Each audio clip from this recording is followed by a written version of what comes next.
तो कल जितना हम लोगों ने पढ़ा था उसके आगे से ही हम आज स्टार्ट करेंगे। भावलू राम ने ज्वाइन कर लिया है, वेरी गुड भावलू। ठीक है, तो ये तुम्हारे सामने स्क्रिप्ट रिप्रेजेंट कर देता हूँ मैं फटाफट से। ठीक है, और कल मैंने तुमसे कहा था कुछ इक्वेशंस मैंने लिखी थी, उसी के आगे हम लोग चलते हैं। देखो ये कल वाला है, यहाँ कल मैंने छोड़ा था। अब इसके आगे हम लोग आज काम करने वाले हैं। So now if we apply AC field, अगर मान लो मैंने एसी फील्ड अप्लाई कर दिया यहाँ पे, now if we applied if we applied AC field, मान लो AC फील्ड अप्लाई कर देते हैं हम लोग। Now if we applied AC field then total field is given by, then total field is given by, मान लो AC फील्ड आपने अप्लाई कर दिया, तो जो टोटल फील्ड है वो हमारे को इस तरह से मिलेगा, that is E is equal to E node plus E A. ठीक है, ये टोटल फील्ड है। वेयर मान लो उससे क्या हो जाएगा, मान लो ई नोड जो है ना, ई नोड जो है वो डीसी फील्ड है, ई नोड जो है वो डीसी फील्ड है, और ई ए जो है वो एक्सटर्नल एसी फील्ड है। This simply external AC field. तो ये क्या है, एक्सटर्नल एसी फील्ड है। So in this case total current, सो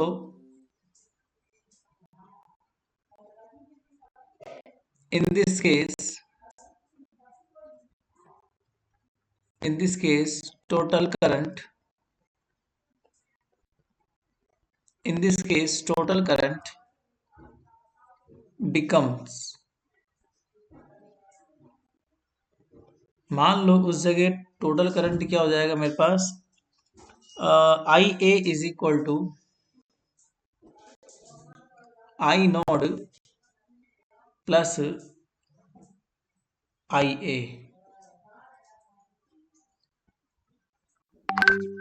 अब ये स्मॉल आई ए क्या चीज है वो समझना।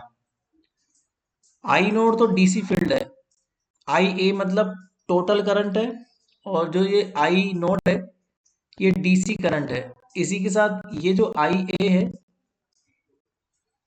ये एसी करंट है, एक डीसी करंट और एक एसी करंट है। ठीक है, अब इसके बाद में हम लोग जब बात करते हैं आगे, so we can say that alpha bar, almost alpha bar is equal to alpha A to the power, मतलब bar plus alpha A dash to the bar, और ये कितना हो जाएगा ई ए। ठीक है, नाउ अगर मैं डी ए का मल्टीप्लाई कर दूं हर जगह, कल हमने डी ए लिखा था, एक डिस्टेंस है डी ए। डी ए क्या चीज है, एक डिस्टेंस है डी ए। तो कल की बात चल रही है, और उसमें अगर हम डी ए का मल्टीप्लाई कर दें इस इक्वेशन में, तो alpha bar D A is equal to simply alpha A bar D A plus alpha A dash bar E A and also D A. ठीक है ना, अब ये बात हम लोगों ने ऊपर कल ही प्रूफ करी है कि अल्फा बार डी ए का वैल्यू 1 होता है। कल ही लिखा था मैंने, अल्फा बार डी ए का वैल्यू 1 होता है। सिमिलरली फॉर डीसी फील्ड, अब अगर मैं इसी प्रकार डीसी फील्ड की तरह उसको यूज लूं, सो फॉर डीसी फील्ड हम ये भी तो कह सकते हैं ना कि alpha A bar and D A also equal to 1, ये भी जो है 1 के बराबर होगा अल्टीमेटली। ठीक है, तो यहाँ पर हमारे पास अल्फा ए अल्फा बार, और ये कितना हो जाएगा D A is equal to कितना हो जाएगा मेरे पास 1 plus alpha bar alpha A prime bar E A and D A also. ठीक है, where alpha A prime is the derivative of, where alpha A prime bar is the derivative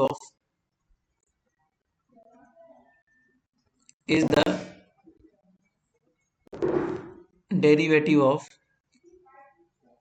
alpha A bar with respect to applied field with respect to applied field with respect to applied field. So the equation becomes, so equation becomes, कौन सी equation की बात कर रहा हूं मैं बात कर रहा हूं ऊपर वाली जो समीकरण है इसकी बात कर रहा हूं मैं, इक्वेशन नंबर 10 की मैं बात कर रहा हूं। तो आप लोग इक्वेशन नंबर 10 की बात करेंगे, जो ऊपर से चलती हुई आ रही है ना उसकी बात कर रहा हूं मैं। तो इक्वेशन इस तरह से कन्वर्ट कर दूंगा मैं, इक्वेशन नंबर 10 को मैं इस तरह से कन्वर्ट कर दूंगा, that is delta I A upon delta T, यही तो इक्वेशन नंबर 10 में, twice of I A upon tau A, ठीक है, and 1 plus alpha A prime and E A also D A -1, यही तो है इक्वेशन नंबर 10 में। तो ये 1 से 1 कैंसिल आउट हो जाएगा। कहां से आया एक बार देख लो, कहां से आया बेटा, अल्फा बार डी ए का value 1 plus alpha A prime E A D ए, ये मैंने पुट कर दिया। कहां पुट किया बेटा, यहाँ पुट कर दिया इस इक्वेशन में। ये लिखा ना, देखो अल्फा बार डी ए लिखा हुआ है यहाँ पे, तो अल्फा बार डी की जगह मैंने क्या पुट कर दिया, 1 प्लस अल्फा, ये पूरा अल्फा था, ठीक है, बहुत सिंपल चीज है। तो अब कटने के बाद में ये कितना बच गया, कटने के बाद में ये बचेगा delta I A upon delta T is simply equal to 2 I A upon tau A, है ना, alpha A prime and E A D A, इतना बचेगा ही, ठीक है। Since we can say that I A also equal to I node plus I A, ये मैंने ऊपर आपको समझा दिया था। जैसे ही मैं ये यूज करूंगा और ये यूज करूंगा यहाँ पे नीचे की ओर, तो मेरे पास कितना हो जाएगा, del upon del T and I node plus I A is equal to 2 upon tau A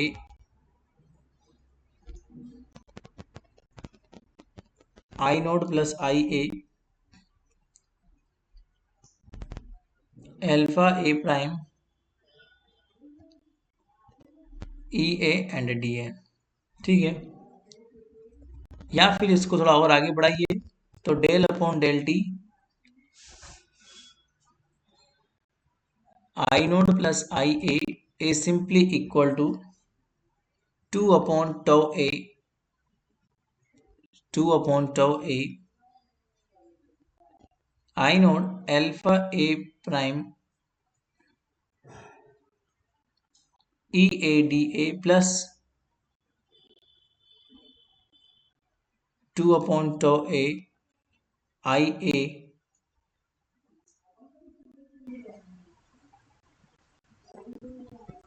E A D A, ठीक है। या फिर इसको हम लिख सकते हैं आई ओमेगा आई ए, क्योंकि टी के रेस्पेक्ट में आप जब डिफरेंशिएट करते हो तो टी का जो मल्टीपल होता है आयोटा ओमेगा, नॉर्मली किसी भी इक्वेशन में, तो आयोटा ओमेगा बाहर आ जाएगा।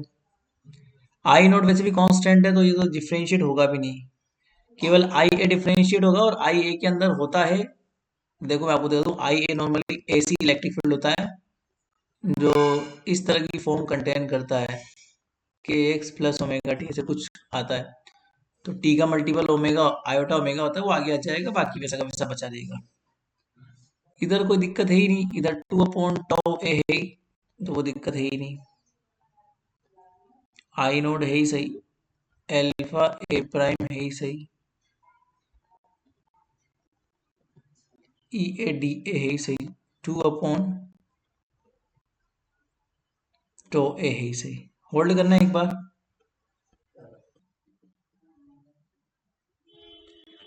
हाँ, तो मैं पहले एक बार स्क्रीन प्रेजेंट कर दूं, फिर आगे बढ़े।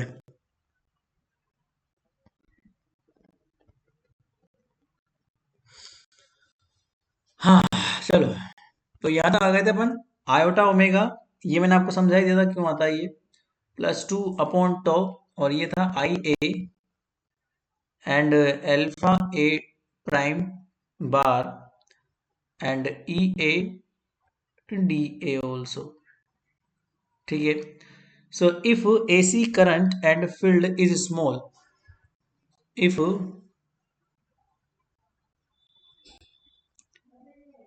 AC current and field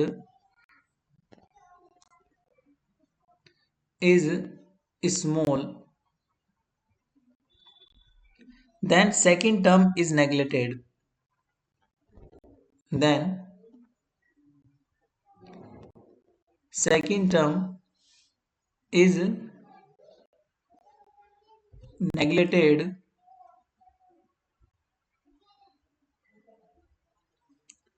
as compared to first term.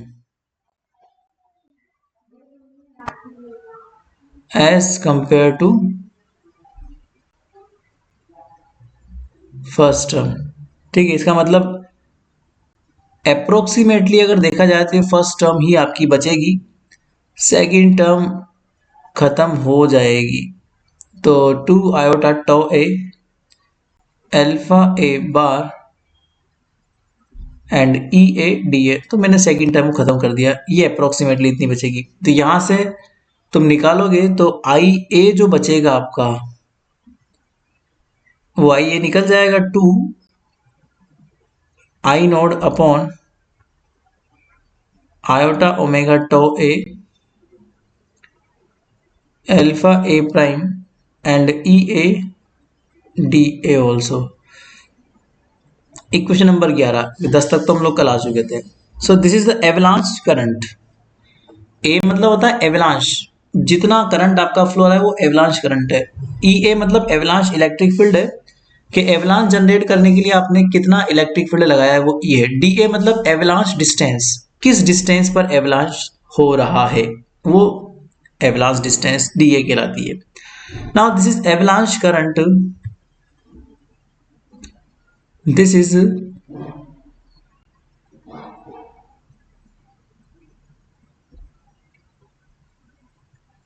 avalanche current, this is avalanche current in the presence of AC field, in the presence of AC field, the displacement current is given by।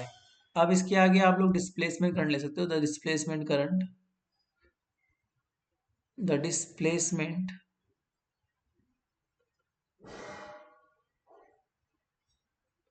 Is given bye.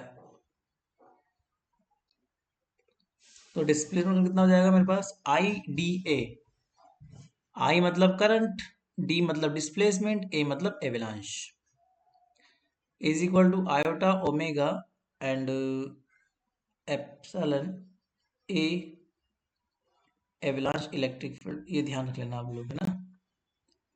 Since AC voltage, since AC voltage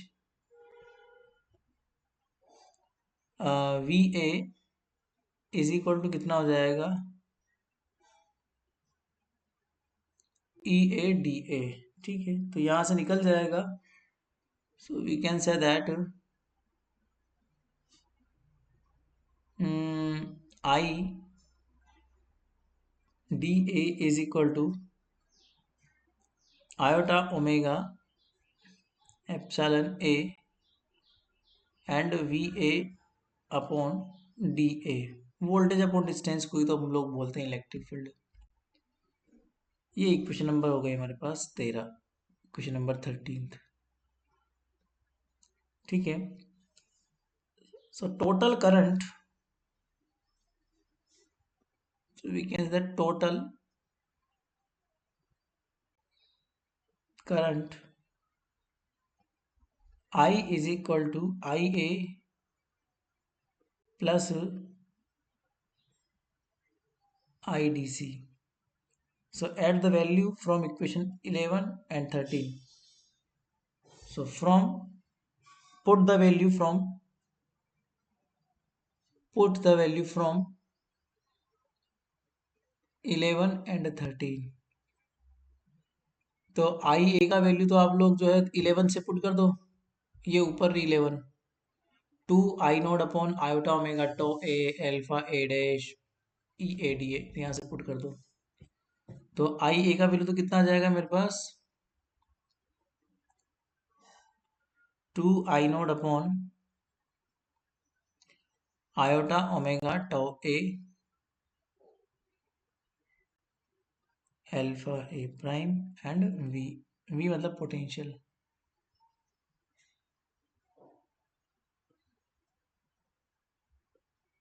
ऊपर देख लो, alpha A prime E A V A, इसको हम लोग क्या बोलते हैं, potential बोलते हैं। तो मैं इसको पोटेंशियल पुट कर दूंगा वी ए, प्लस बाकी 13 तो आपको दिख ही रहा है, 13 से iota omega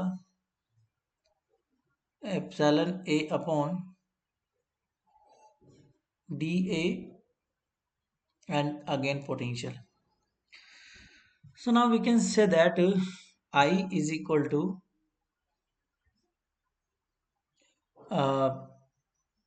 1 upon iota omega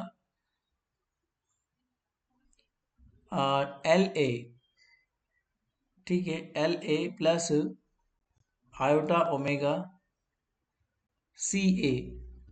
ऐसा क्यों लिखा बेटा, क्योंकि एप्सिलॉन ए अपॉन डी ये कंडक्टिविटी सॉरी कैपेसिटेंस कहलाती है, यही होता है कैपेसिटेंस का formula.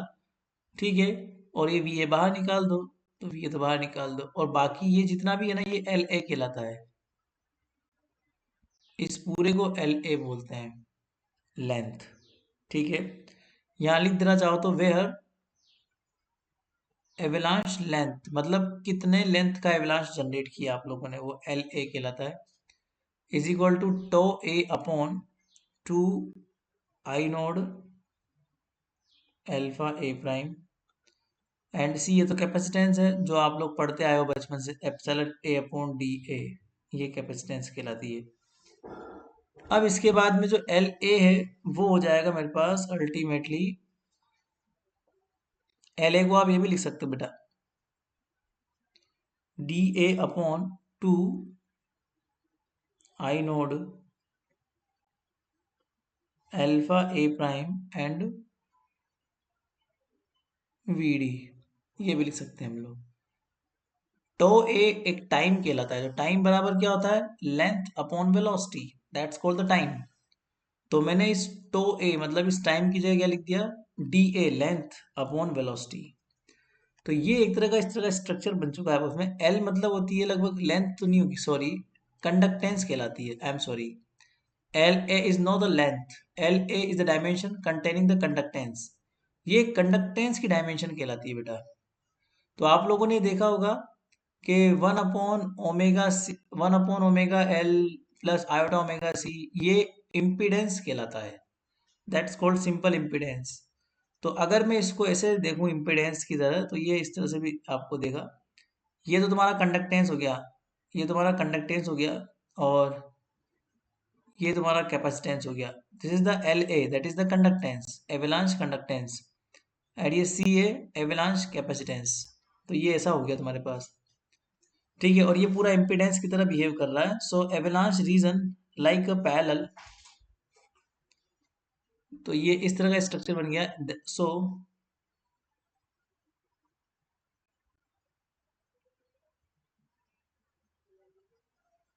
avalanche region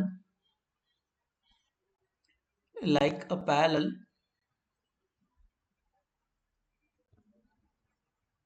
like as parallel LC circuit, like as parallel LC circuit with angular frequency, with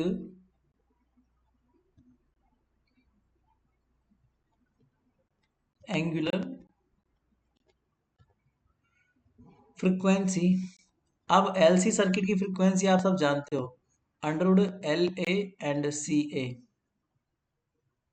ठीक है, होता क्या है, मतलब यही तो होता है एक्चुअली में, यही तो होता है एक्स एल और एक्स सी, ये रिएक्टेंस कहलाते हैं ना, दीज आर द रिएक्टेंस। तो उसी तरह से हम लोग निकाल सकते हैं, है ना। आप चाहो तो इसको एल ए की और एल सी की वैल्यू पुट कर दो। अभी अभी आप लोगों ने एल ए और एल सी का वैल्यू निकाला है, तो वो यहाँ पुट कर सकते हो। तो एल ए का वैल्यू कितना है, D A upon two I naught alpha A prime and velocity multiply with the epsilon A upon D A. ठीक है, तुम चाहो तो इसको थोड़ा और मॉडिफाइड कर सकते हो, क्योंकि ये नीचे की ओर था तो इसको ऊपर ले जा सकते हो तुम लोग। So frequency is equal to under two I naught alpha A prime V D upon epsilon A. खत्म काम, बस इतना ही था। जहाँ पे एप्सिलॉन बराबर क्या था, एप्सिलॉन आर एप्सिलॉन नॉट भी बोल सकते हो। दैट्स इट, ये फ्रीक्वेंसी है, ये डेरिवेशन है, इसको देख लो एक बार फटाफट। और ये यूनिट हमारा हो गया अब खत्म। अब इस यूनिट का हमारे लिए ज़्यादा काम है नहीं। ठीक है, ये हम लोग अब यहीं पे ख़त्म करते हैं। आप लोग अगर कुछ दिखाना हो तो तुम बता देना, मैं तुम्हें दिखा दूंगा। ठीक है, और अगर कुछ पूछना हो तो तुम पूछ भी सकते हो।